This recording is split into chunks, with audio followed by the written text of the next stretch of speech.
Dia da Cruz.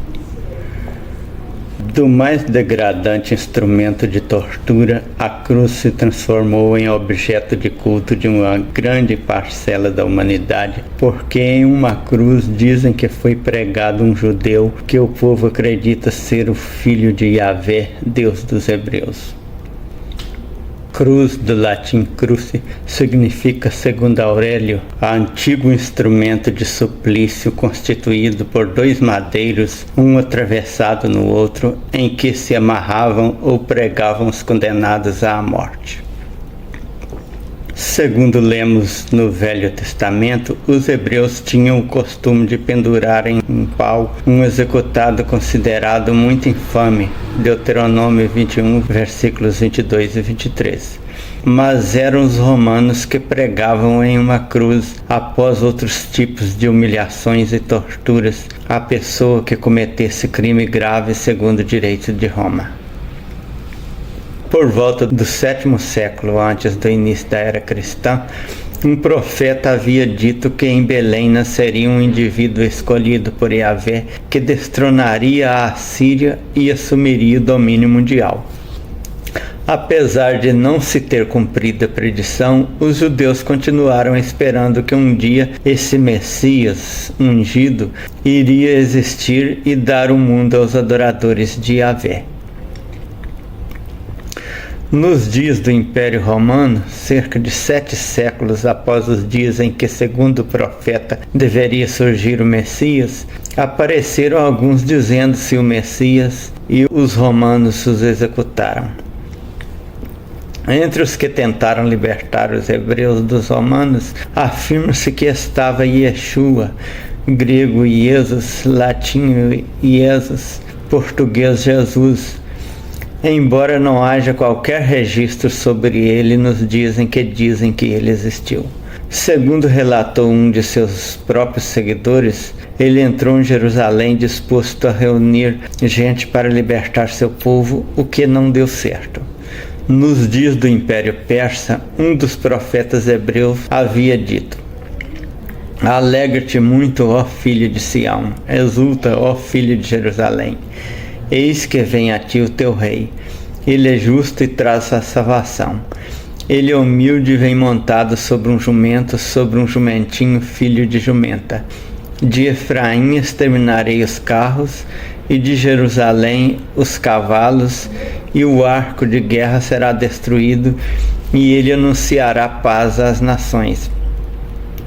E o seu domínio se estenderá de mar a mar e desde o rio até as extremidades da terra. O Senhor dos exércitos os protegerá, e eles devorarão e pisarão os fundibulários, também beberão o sangue deles como ao vinho, e encher-se-ão como bacias de sacrifício, como os cantos do altar." Zacarias 9, versículos 9, 10 e 15.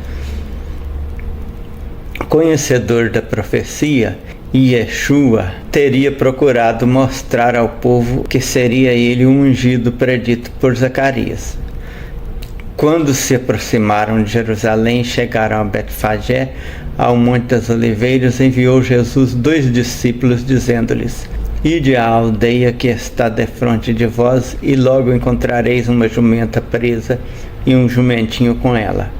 Desprendei-a e trazei-mos. E se alguém vos disser alguma coisa, respondei: o Senhor precisa deles, e logo os enviará." Ora, isso aconteceu para que se cumprisse o que foi dito pelo profeta: "Dizei à filha de Sião: eis que aí vem o teu rei manso e montado em um jumentinho, cria de animal de carga." Indo, pois, os discípulos e fazendo como Jesus lhes ordenara, trouxeram a jumenta e o jumentinho, e sobre eles puseram seus mantos, e Jesus montou. E a maior parte da multidão estendeu seus mantos pelo caminho, e outros cortavam ramos de árvores e os espalhavam pelo caminho. E as multidões, tanto as que o precediam como as que o seguiam, clamavam dizendo: "Hosana ao filho de Davi. Bendito o que vem em nome do Senhor, hosana nas alturas. Ao entrar em Jerusalém, agitou-se a cidade toda e perguntava: quem é este? E as multidões respondiam: este é o profeta Jesus de Nazaré da Galileia.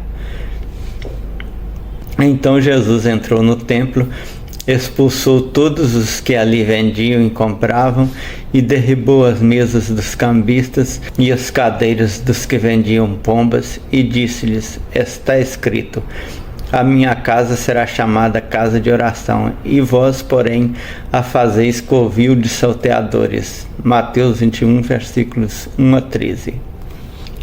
Na hipótese de Jesus realmente ter existido e agido assim como está no Evangelho de Mateus, é muito pouco provável que ele tenha existido.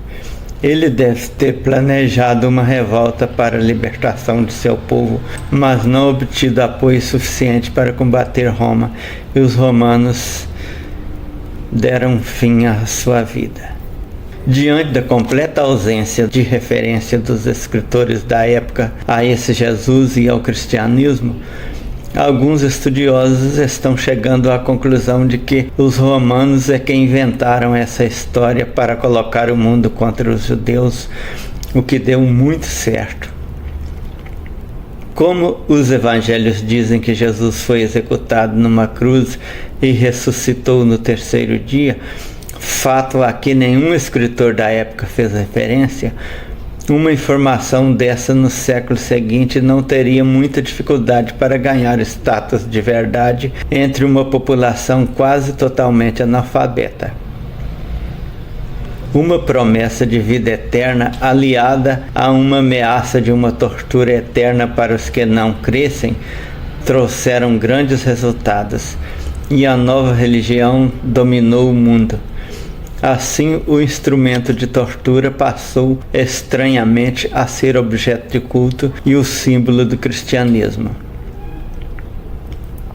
É por isso que no Brasil, país colonizado por católicos, há um dia da cruz, além de haver por todos os lados tantas cidades, bairros e ruas com o nome de Santa Cruz.